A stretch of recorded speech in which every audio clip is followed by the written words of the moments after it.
por invitarme.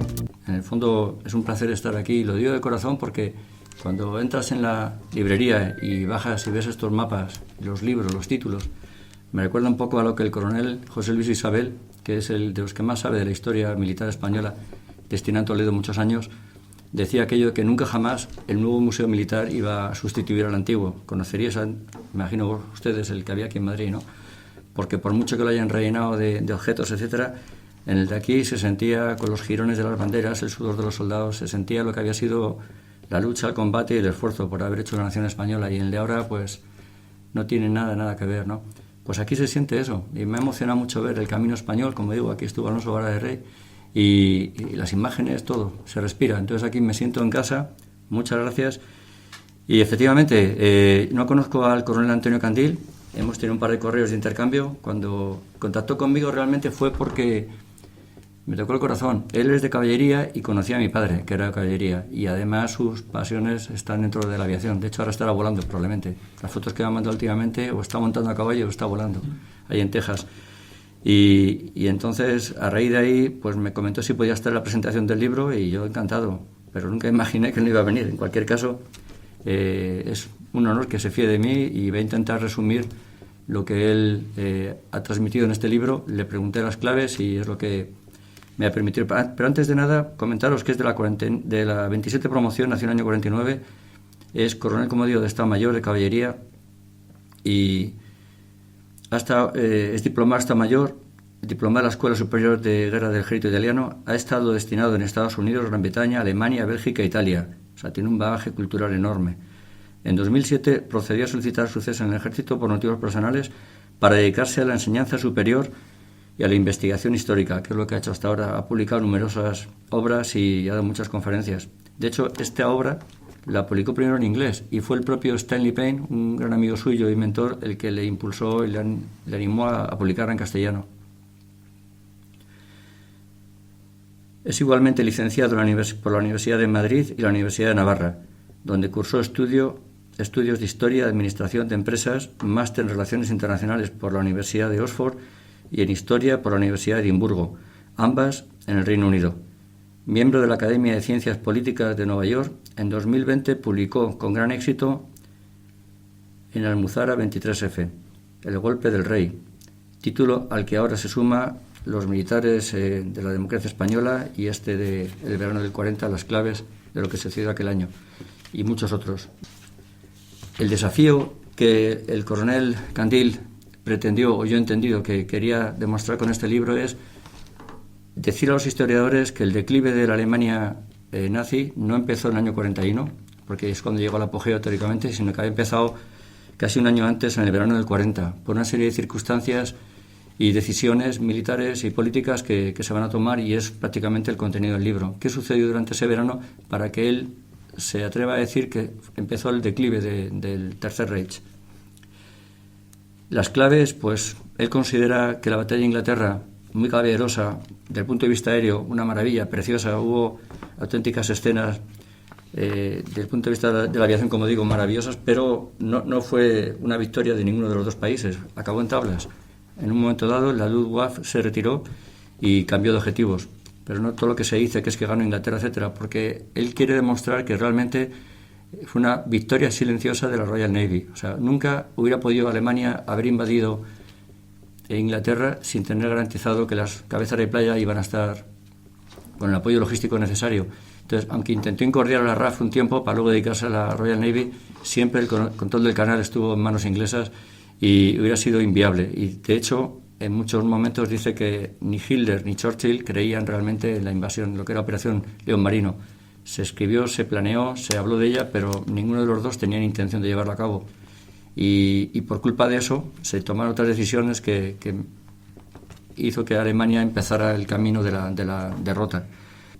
Es curioso cómo en 6 semanas cayó Francia. Es el mayor, yo creo, desastre, entre comillas, de lo que es la guerra militar mundial. O sea, que un ejército como el francés cayera en 6 semanas, eso se sigue estudiando y es impresionante.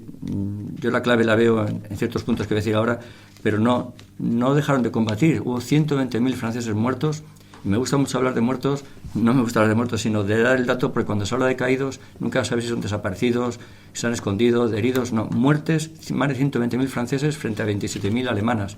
O sea que claro que combatieron, incluso anglo-franceses, porque estaban las fuerzas inglesas con los franceses. Y luego una cosa que me impresiona, hubo 1,5 millones de prisioneros de guerra que Alemania mantuvo hasta el final de la guerra.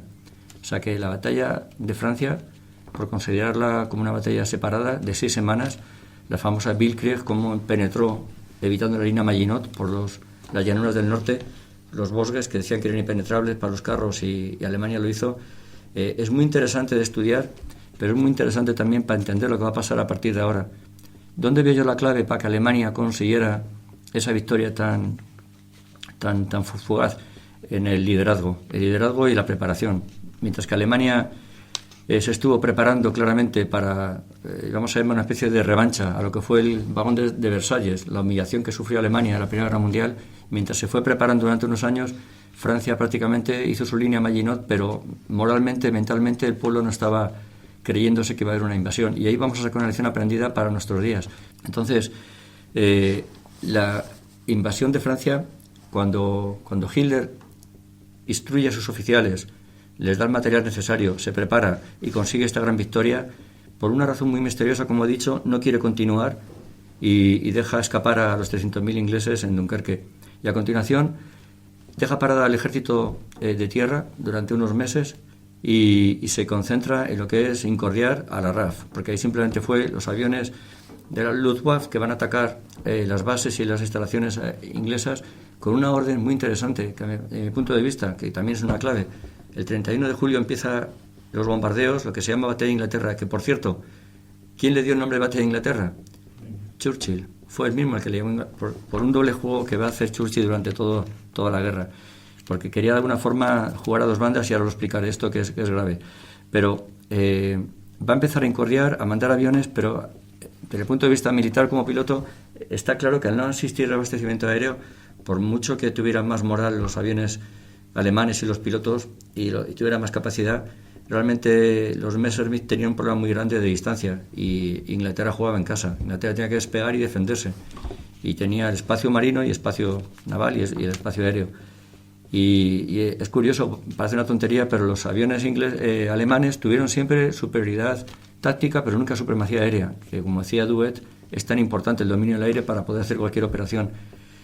Y esto lo digo porque sin tener unos cazas que te puedan cubrir los bombardeos y tener ahí un cierto respeto en el aire, no vas a conseguir el objetivo final.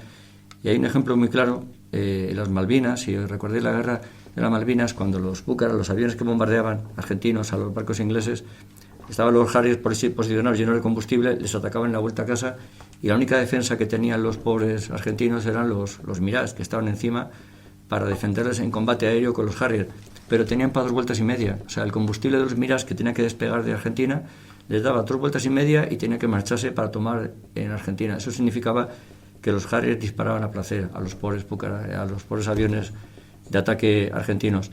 Y una anécdota curiosa es como un piloto argentino le dio pena a sus compañeros dejarlos en manos de los Mirage y se peleó a muerte, nunca mejor dicho, para conseguir derribar a los 2 Harriers que estaban persiguiendo a la fuerza argentina, y cuando ya se quedó sin combustible solo quedaba saltar o salvar el avión tomando un puerto argentino, que tomar el puerto argentino, al no ser una pista de caza, de aviones de caza, significaba destrozar el avión, pero por lo menos salvarlo. Y sabéis la historia, ¿no? Se tiró a base, y cuando iba a aterrizar, los argentinos vieron un caza que llegaba, los pobres soldaditos aplicaron aquello de la artillería antiaérea, había que volar a la cazuela, y lo derribaron y lo mataron. Pero bueno, eso lo digo por la importancia del combustible. Y la batalla de Inglaterra, los aviones alemanes tenían un problema enorme con el combustible para conseguir tener esa superioridad aérea. Pero como digo, la gran clave de que Hitler no invadiera Inglaterra es porque no podía contra la Royal Navy, y porque realmente no estaba en su voluntad, como voy a intentar, lo explica el libro. Y lo que he dicho antes, es muy importante que el 31 de julio, cuando empiezan los bombardeos, para mí le doy mucha importancia a esto porque está dentro de la caballerosidad y del honor, que hablaré al final. Hitler ordena a los ingleses que no ataquen ninguna ciudad, solamente ataquen instalaciones y aeropuertos y aviones. Y sin embargo, se produce un incidente el día 25 de agosto, unos aviones se pierden cerca de Londres, sueltan las bombas en la niebla y caen cerca de la ciudad. Y yo creo que aquí se comete uno de los mayores errores para lo que va a suceder después en vidas humanas, provocado por Churchill, cuando el día 26 ordena que se bombardee Berlín. Y claro, fue como venganza a este error alemán. Y a partir de ahí Hitler, que Hitler no era ninguna gran persona, era simplemente alguien que tenía mucha capacidad de diálogo, de hablar, quiero decir, de conversar, de dar mítines y de canalizar aquellas ansias que tenía el pueblo alemán de superar la humillación de la Primera Guerra Mundial. Simplemente eso, con esa capacidad de hablar y decir discursos, siempre repetía lo mismo con el famoso libro Mein Kampf, que levantaba y canalizaba el orgullo alemán. Pero Hitler no tenía ninguna capacidad estratégica ni siquiera de valores de bondad, etcétera, ¿no? Entonces Hitler se venga y a partir del 30 de agosto ya ordena el bombardeo sistemático de Londres. Y ya viene el tú más y ya viene lo que es el desastre que todos sabemos de la Segunda Guerra Mundial. Pero como digo, es muy importante el libro ese del Mein Kampf, porque ahí también Hitler se le pilla o se le descubre una debilidad, que Hitler admiraba al pueblo inglés. O sea, de alguna forma él era muy pro su raza y la raza suya era la sajona. Entonces, de alguna forma, igual me arriesgo demasiado, pero el libro lo dice, él quería no enfrentarse a Inglaterra y ese nuevo orden que quería establecer en el mundo, que fuera al estilo del Imperio inglés. Y de hecho es curioso como, para mí es un error comparar con España, que Hitler intentó la operación Barbarroja contra Rusia al estilo de los ingleses, de colonizar Rusia, y hubiera sido totalmente distinto si Hitler hubiera planteado el ataque a Rusia, que necesitaba el petróleo ruso, si lo hubiera hecho como hicieron los españoles con México, por ejemplo. No ir a colonizar, sino a salvar, a liberar. Sabéis que España liberó a México, ¿no? De todos los que había, los aztecas, las barbaridades que hacían. Pues si Hitler hubiera sido capaz de liberar a Rusia del comunismo y hubiera sido capaz de sintonizar con los no comunistas, hubiera sido otra historia. Pero como fue de lleno a colonizarlo, pues al final le ganó el imperio, el invierno, el general invierno.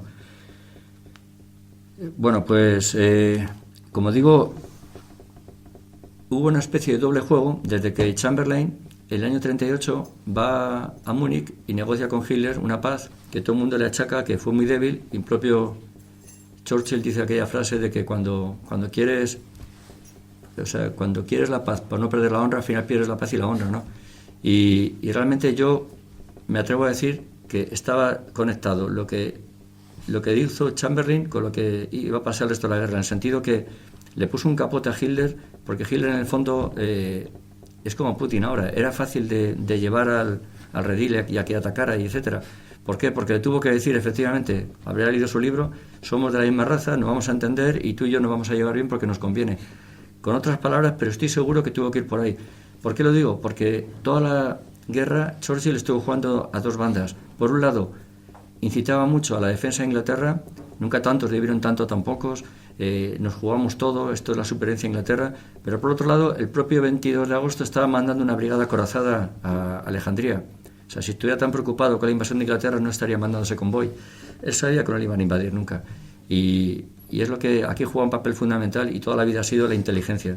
La inteligencia inglesa ha hecho mucho daño porque no juegan limpio, y al final sabía que Hitler no le iba a entrar, iba a tener ese tiempo para reconducir reconstruir su país, y que sea una base de operaciones para poder invitar a Estados Unidos a llegar allí y a que sucediera lo que pasó, que Estados Unidos en su momento con España tuvo que ser un Maine, aquí fue un Pearl Harbor, pero siempre hay una excusa para que se cumpla lo que ya está planeado, porque en el fondo lo que pretendía Churchill era que Estados Unidos se sumara, sus hermanos de Estados Unidos se sumara a Inglaterra, y que realmente el teatro europeo fuera el centro de toda la batalla, para debilitar a Europa y para salir beneficiados.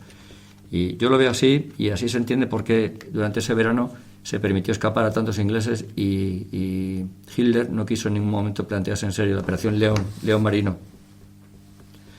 Pero es curioso cómo Churchill en sus mensajes siempre hablaba de miedo, hablaba de salvar a Inglaterra, pero luego en su círculo más cercano decía que no había problema, que no les iban a invadir, y de hecho manda ese convoy, como digo. Y también interesante para sostener esta teoría lo de Rudolf Hess, que Rudolf Hess lo envían a hablar con la reina, con los reyes de Inglaterra, con la monarquía, para llegar a ese acuerdo que estaba prehablado con Chamberlain, y saltan paracaídas en en Escocia y Churchill decide detenerlo y encerrarlo y evita ese diálogo, porque iba directamente en contra de lo que realmente quería conseguir. Bueno, pues yo creo que hay una diferencia muy grande. También habla mucho de por qué Franco no entró en la guerra, que en este verano lo decide, pero hay una diferencia muy grande en lo que es el planteamiento militar que ha hecho España en toda su historia y lo que va a hacer Inglaterra, ¿no? Y esto no está en el libro, pero a mí me da la respuesta, que es algo tan sencillo como Inglaterra lucha siempre por la gloria de Inglaterra y España, sus éxitos han sido siempre por la gloria de Dios. Es la gran diferencia. Es decir, desde que Inglaterra en el siglo XVI se apuntó al carro del otro Dios, como digo yo, cuando Enrique VIII decide separarse de la religión verdadera, en ese momento vale todo, llegan los piratas. Los ingleses son valientes hasta cuando roban, ¿no? Pero llega todas las campañas piratas, quiero decir, no sé si aquí hay algún pro inglés que le voy a ofender, pero yo lo examino así, porque todo lo que han hecho en la historia ha traído mucha sangre y todos son guerras abiertas. Tenemos ahí Gibraltar, Palestina, yo estaba en Irak, estaba en Afganistán, y todos son paces que firman los ingleses, pero que en el fondo por una soberbia que se creen superiores. Cuando por ejemplo en Kuwait descubren que hay petróleo siendo una provincia de Irak y deciden poner una raya, es decir, esto es pro-británico, colocamos a una monarquía pro-británica. Eso es soberbia y eso al fin y al cabo es lo que digo yo, por la gloria de Inglaterra. Entonces, ahí me ayuda eso a entender por qué Franco toma la decisión de no participar en la guerra. Está claro que Franco sí que siempre peleó por la gloria del padre de arriba, y Franco no podía llevar a España a ningún riesgo mayor porque no podíamos. Franco tenía que reconstruir España, que bastante tenía. Aún así, por una carta muy interesante, hay 3 cartas muy bonitas en el libro, muy importantes, a Mussolini, al Führer y luego de Carrero Blanco a Franco. Y en esa carta de Carrero Blanco, ahí se nota o se ve claramente cómo Franco, por una condición para poder participar en la guerra, es que los los alemanes, el eje de Italia y Alemania, sean capaces de controlar Suez. Y muy inteligente Franco dice: si cerráis Suez, que luego no se consiguió, yo cierro Gibraltar. Aun sabiendo, como dice Carrero Blanco, que cerrar Gibraltar implicaba entrar en la guerra, y es un estudio muy interesante donde pone todos los puntos vulnerables que a partir de ahí hay que proteger: Ferrol, Bilbao, una serie de lugares que Inglaterra va a atacar seguro. Pero es interesante que Franco sacara esa condición. ¿Por qué? Porque si realmente se cierra Suez y Gibraltar, se estrangula la fuerza inglesa. Y ahí se comprende un poco por qué Churchill, en el momento en que le están atacando los aviones, la famosa batalla de Inglaterra, que él ha puesto el nombre, se está preocupando más de mandar a Alejandría una brigada acorazada para proteger Suez, ¿no? Entonces, esa decisión de Franco, que sí que ocurrió en el 40, de no participar en la guerra, yo lo veo más orientado a que Franco se dio cuenta que ninguno de los contendientes realmente servía a la fe. Ahí se le vio el plumero a los dos, claramente, cuando muerde el anzuelo de atacar las ciudades. Y cuando ya se van enterando de lo que están haciendo con los judíos, él se da cuenta, porque es lógico que Franco pensara en un principio que los valores estaban defendidos por el eje, porque habían estado apoyando a España, y Francia, cuando es invadida, al fin y al cabo eran nuestros enemigos. Francia había mandado soldados a matar a españoles en nuestra cruzada, y sin embargo ahí se le abren los ojos, y ahí se da cuenta que esta guerra es una matanza entre malos, de alguna forma dicho.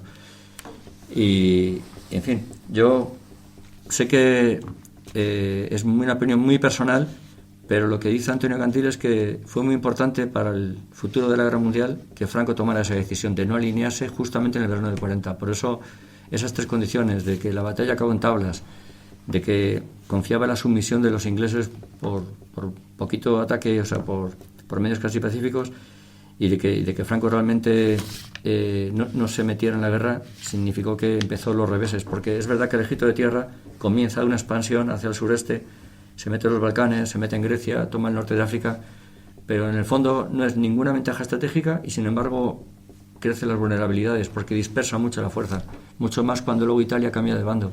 Eso quiere decir ya que Alemania tiene que ocupar el sitio de los italianos, y es muy difícil mantener la victoria muchos años con 2 frentes tan nítidos, ¿no? Tienes aquí a Inglaterra y ahí tienes a Rusia y al norte de África.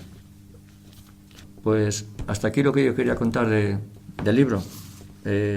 Recordar las 3 claves: que para Antonio Candil la batalla acabó en tablas, no hubo vencedores ni vencidos, que nunca hubo voluntad de conquistar Inglaterra. De hecho, hay una frase que se le escapa a Clarís, al jefe de inteligencia alemán, le dice a Sir Aaron Swinyer, le dice: nunca habrá un soldado alemán pisando suelo inglés. Y eso se le escapa porque la inteligencia para la masonería funciona muy bien y Clarice era masón, a pesar de estar a las órdenes de Hitler. Pero es una clave esa frase. Y luego que Franco efectivamente tomó la decisión de no entrar, aunque es verdad que estuvo dispuesto con esa condición. Si se tomaba Suez, él tomaría Gibraltar, porque veía a Franco un esfuerzo que valía la pena, con aquello de estrangular a la flota inglesa en el Mediterráneo y conseguir un beneficio mayor. ¿Queréis comentar? Sí, por favor. Su opinión, según usted, ¿qué opinión tenía Churchill de España y de Franco? Con lo que usted ha estudiado, ha leído, ¿qué puede usted...? Yo quiero pensar, Churchill era estratega, y no quiero hablar sin saber, pero me pongo en sus zapatos y me imagino que admiraría mucho a Franco, porque Churchill como estratega, que era muy cuco, no sé si hay otra palabra mejor, pero creo que sería capaz de apreciar a los grandes estrategas, y Franco es la única persona que ha vencido al comunismo en campo de batalla, y eso no es nada fácil. Además, el comunismo que estaba en su momento de esplendor, como demostró luego Stalin contra Rusia. Entonces yo estoy convencido que Churchill admiraría a Franco. Estoy convencido. Lo que pasa es que no quiero hablar de más porque no he leído suficiente de la vida de Churchill. Sí, es que en sus memorias, bueno, en la historia que escribe de la Segunda Guerra Mundial, cuando habla de España y de la España del general Franco, habla bastante bien.